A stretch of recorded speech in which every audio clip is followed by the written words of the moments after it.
Na aula de geografia de hoje, a gente vai dar continuidade ao estudo do capítulo 2, capítulo que trata sobre a economia global e as organizações econômicas mundiais.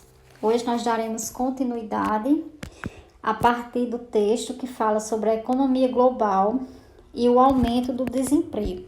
Então, nós vamos tentar entender qual a relação que a economia global ela tem com o aumento do desemprego, que nós sabemos que está cada vez maior.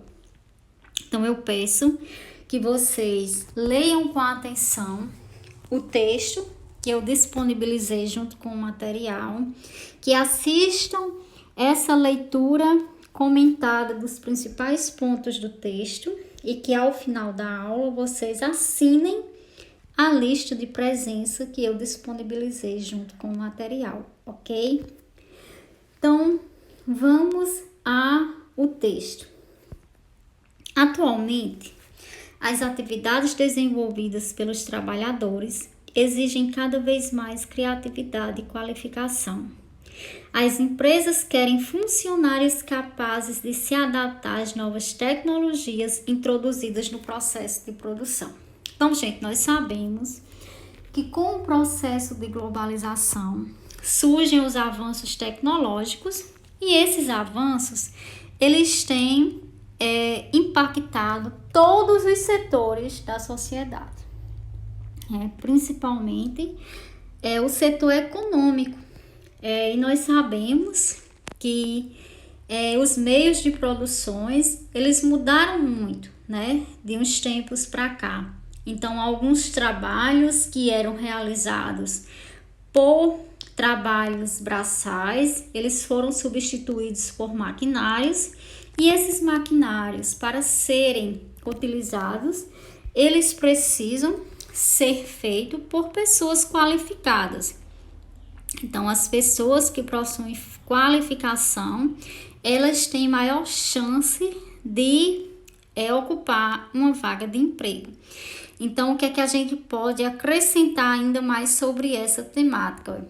Os trabalhadores sem qualificação são os mais prejudicados pelas inovações tecnológicas. E essas inovações tecnológicas, elas estão presentes na agricultura, na indústria, no comércio e na prestação de serviços.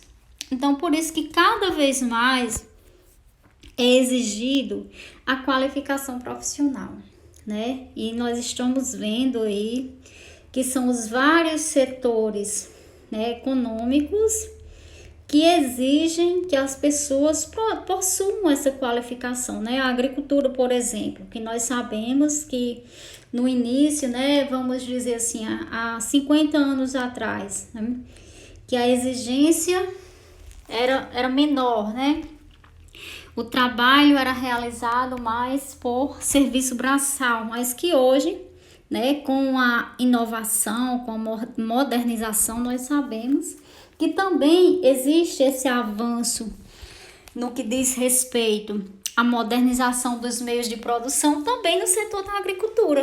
E isso faz com que as pessoas que não possuem o conhecimento para utilizar dessas tecnologias, elas percam a vaga no campo trabalhista, Então, a gente pode observar em um gráfico, e esse gráfico, ele nos traz o percentual de emprego vulnerável, são dados do ano de 2016. Então, vamos aí, o que é que a gente pode compreender de acordo com o que o gráfico nos traz.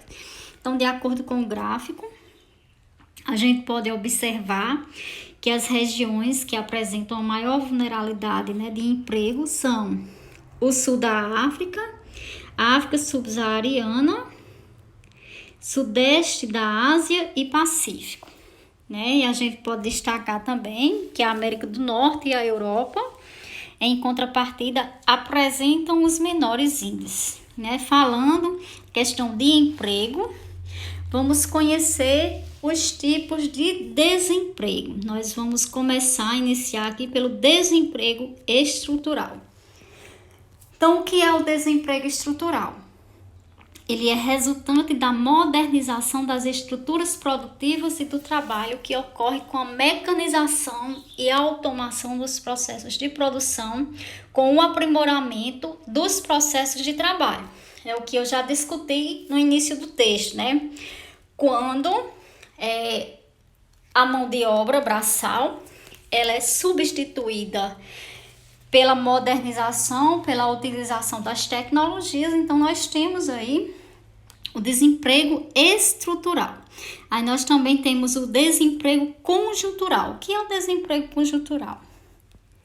É provocado por uma situação temporária. Quando um país enfrenta dificuldades econômicas, podem ocorrer a queda da produção industrial e agrícola e a diminuição das vendas no comércio e na prestação de serviços.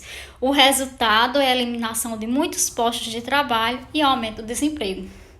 Então aí nós podemos citar uma realidade que nós estamos vivendo no momento com a pandemia do coronavírus, né? A pandemia da Covid-19, né? Que é esse emprego conjuntural. Quantas empresas tiveram que fechar suas portas? Quantas pessoas perderam seus empregos por conta da crise que nós estamos vivendo neste momento?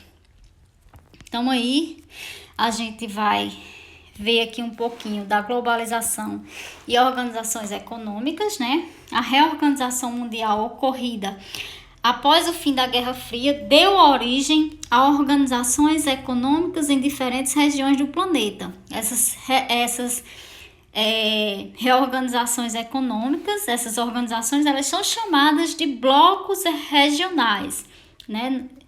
São países que se reúnem para estabelecer relações de comércio privilegiadas entre si. Então, o que é que a gente pode acrescentar sobre os blocos regionais de interesses nacionais? Os blocos regionais nem sempre representam plenamente os interesses de cada país integrante, ou mesmo os interesses do conjunto da população dos países membros, ou conseguem atender às expectativas de desenvolvimento associadas a eles, né?